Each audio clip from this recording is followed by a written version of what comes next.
A Christmas Carol by Charles Dickens. Stave 3, the second of the three spirits. Continued. Spirit, said Scrooge with an interest he had never felt before, tell me if Tiny Tim will live.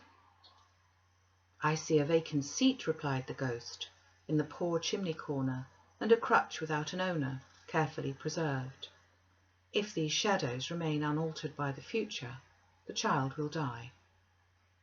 No, no, cried Scrooge. Oh, no, kind spirit. Say he will be spared. If these shadows remain unaltered by the future, none other of my race, returned the ghost, will find him here. What then?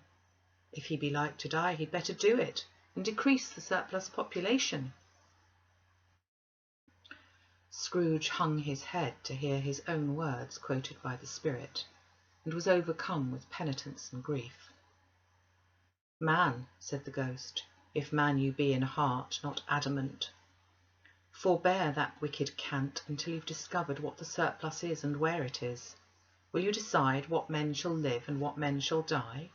It may be that in the sight of heaven you are more worthless and less fit to live than millions like this poor man's child. Oh God, to hear the insect on the leaf pronouncing on the too much life among his hungry brothers in the dust. Scrooge bent before the ghost's rebuke, and trembling cast his eyes upon the ground, but he raised them speedily on hearing his own name. Mr. Scrooge, said Bob, I give you Mr. Scrooge, the founder of the feast. The founder of the feast, indeed, cried Mrs. Cratchit, reddening. I wish I had him here. I'd give him a piece of my mind to feast upon, and I hope he'd have a good appetite for it. My dear, said Bob, the children. Christmas Day. It should be Christmas Day, I'm sure, said she, on which one drinks the health of such an odious, stingy, hard, unfeeling man as Mr. Scrooge. You know he is, Robert. Nobody knows it better than you do, poor fellow. My dear, was Bob's mild answer, Christmas Day. I'll drink his health for your sake and the day's, said Mrs. Cratchit, not for his. Long life to him, a Merry Christmas and a Happy New Year. He'll be very merry and very happy, I have no doubt. The children drank the toast after her. It was the first of their proceedings which had no heartiness in it. Tiny Tim drank last of all, but he didn't care twopence for it. Scrooge was the ogre of the family. The mention of his name cast a dark shadow on the party, which was not dispelled for full 5 minutes. After it had passed away, they were 10 times merrier than before from the mere relief of Scrooge the Baleful being done with. Bob Cratchit told how he had had a situation in his eye for Master Peter, which would bring in, if obtained, full 5 and 6pence weekly. The 2 young Cratchits laughed tremendously at the idea of Peter's being a man of business, and Peter himself looked thoughtfully at the fire from between his collars, as if he were deliberating what particular investments he should favour when he came into the receipt of that bewildering income. Martha, who was a poor apprentice at a milliner's, then told them what kind of work she had to do, and how many hours she worked to stretch, and how she meant to lie abed tomorrow morning for a good long rest, tomorrow being a holiday she passed at home, and how she'd seen a countess and a lord some days before, and how the lord was much about as tall as Peter, at which Peter pulled up his collars so high that you couldn't have seen his head if you'd been there. All this time the chestnuts and the jug went round and round, and by they had a song about a lost child travelling in the snow, from Tiny Tim, who had a plaintive little voice and sang it very well indeed. There was nothing of high mark in this. They were not a handsome family. They were not well dressed. Their shoes were far from being waterproof. Their clothes were scanty, and Peter might have known, and very likely did, the inside of a pawnbroker's. But they were happy, grateful, pleased with one another, and contented with the time. And when they faded and looked happier yet in the bright sprinklings of the spirit's torch at parting, Scrooge had his eye upon them, and especially on Tiny Tim's, until the last. By this time it was getting dark and snowing pretty heavily, and as Scrooge and the spirit went along the streets, The brightness of the roaring fires in kitchens, parlours, and all sorts of rooms was wonderful. Here the flickering of the blaze showed preparations for a cosy dinner, with hot plates baking through and through before the fire, and deep red curtains ready to be drawn to shut out cold and darkness. There, all the children of the house were running out into the snow to meet their married sisters, brothers, cousins, uncles, aunts, and be the first to greet them. Here again were shadows on the window blind of guests assembling, and there a group of handsome girls, all hooded and fur-booted, and all chattering at once, tripped lightly off to some near neighbour's house, where, woe upon the single man who saw them enter, artful witches, well they knew it in a glow. But if you had judged from the number of people on their way to friendly gatherings, you might have thought that no one was at home to give them welcome when they got there. Instead, every house expecting company, and piling up its fires half chimney high. Blessings on it, how the ghost exulted! How it bared its breadth of breast, and opened its capacious palm, and floated on, outpouring with a generous hand its bright and harmless mirth on everything within its reach.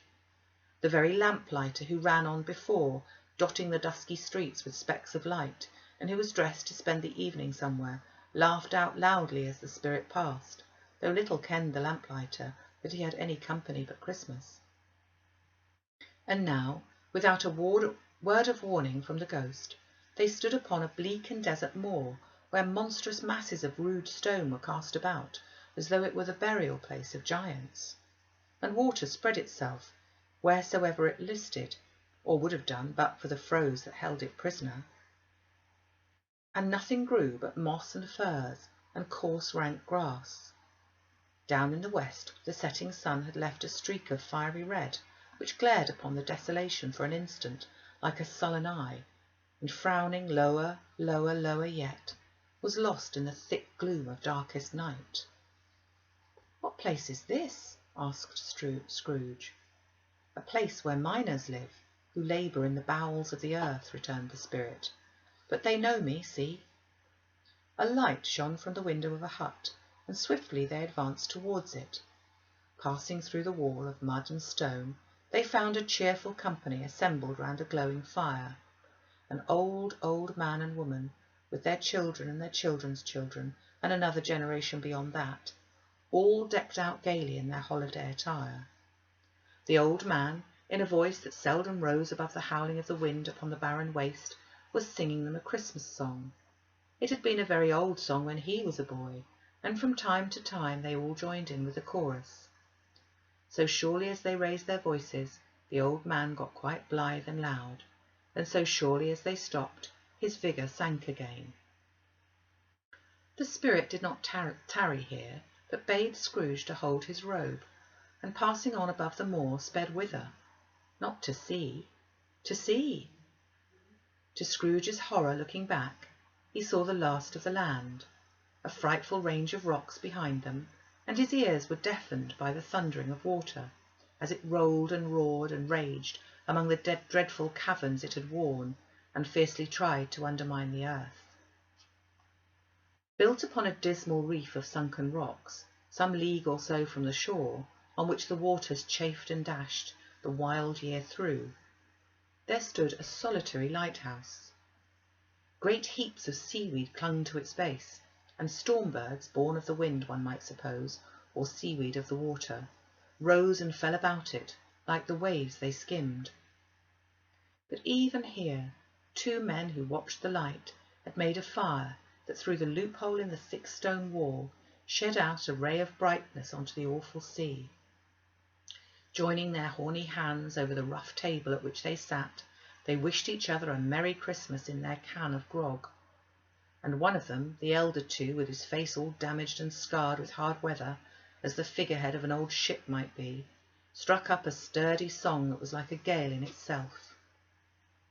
Again the ghost sped on above the black and heaving sea, and on until, being far away, as he told Scrooge, from any shore, they lighted on a ship.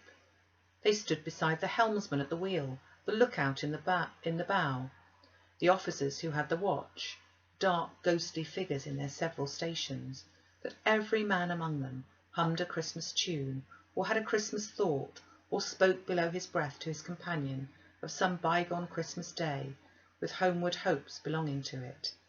And every man on board, waking or sleeping, good or bad, had had a kinder word for another on that day than on any other day in the year, and had shared to some extent in its festivities, and had remembered those he cared for at a distance, and had known that they delighted to remember him.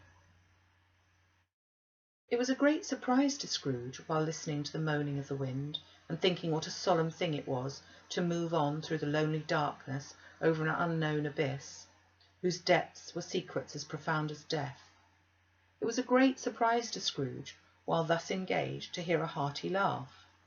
It was a much greater surprise to Scrooge to recognise it as his own nephew's, and to find himself in a bright, dry, gleaming room, with the Spirit standing smiling by his side, and looking at the same nephew with approving affability.